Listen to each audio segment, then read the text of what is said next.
Ne trouvez-vous pas que la plus grande des difficultés que vous rencontrez dans la vie provient de vos relations avec les autres chrétiens? N'est-ce pas là que nous rencontrerons le plus fréquemment l'occasion de pécher, dans nos rapports avec nos frères en la foi? Très souvent, des personnes qui doivent travailler ensemble diffèrent de caractère, de tempérament et très facilement, des frictions se produisent. Il y a des personnes qui n'ont pas les mêmes idées concernant certains points de la doctrine chrétienne ou concernant la façon de travailler pour Dieu. Et de quelle façon ces personnes parlent l'une de l'autre, soit de vive voix, soit par lettres. Hélas, combien nous voyons de divisions au sein de l'Église de Christ sur la terre. Même parmi ceux qui professent aimer Dieu et qui déclarent être sanctifiés et entièrement consacrés, que de divisions. C'est vraiment triste. Considérons seulement notre pays, combien de chrétiens se dénigrent mutuellement. Certains chrétiens peuvent montrer en quoi j'ai tort, et moi, de mon côté, je puis montrer en quoi ils ont tort. Mais combien il y a peu de chrétiens ayant des opinions différentes, qui peuvent dire, au-dessus de toutes nos différences, il y a une unité que nous devons exprimer.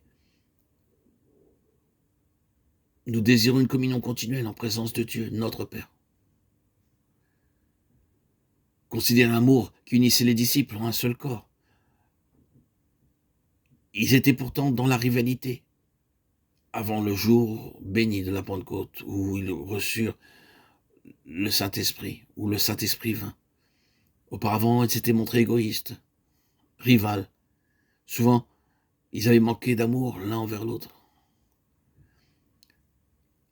Par le Saint-Esprit, ils furent unis en un seul corps, et ils eurent conscience qu'ils étaient membres de Christ.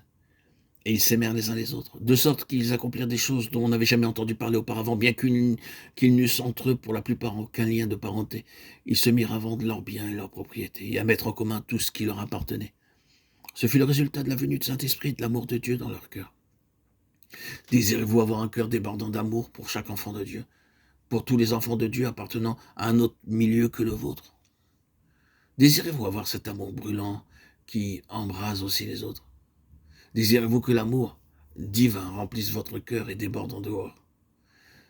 Désirez-vous que l'amour de Jésus, cet amour qui va jusqu'au sacrifice, prenne possession de vous, de sorte que vous puissiez supporter et pardonner, de sorte qu'avec la patience, la tendresse et la douceur de Christ, l'agneau de Dieu, vous puissiez être le serviteur de tous, même de ceux qui sont désagréables ou antipathiques? Alors, vous avez besoin d'être rempli du Saint-Esprit. Suppliez Dieu de vous accorder cette plénitude du Saint-Esprit. Ne vous donnez aucun repos jusqu'à ce que vous l'ayez obtenu. Le Saint-Esprit, c'est l'esprit d'amour, c'est l'esprit de Jésus crucifié. Si nous recevons le Saint-Esprit, l'amour de Dieu se répandra dans nos cœurs.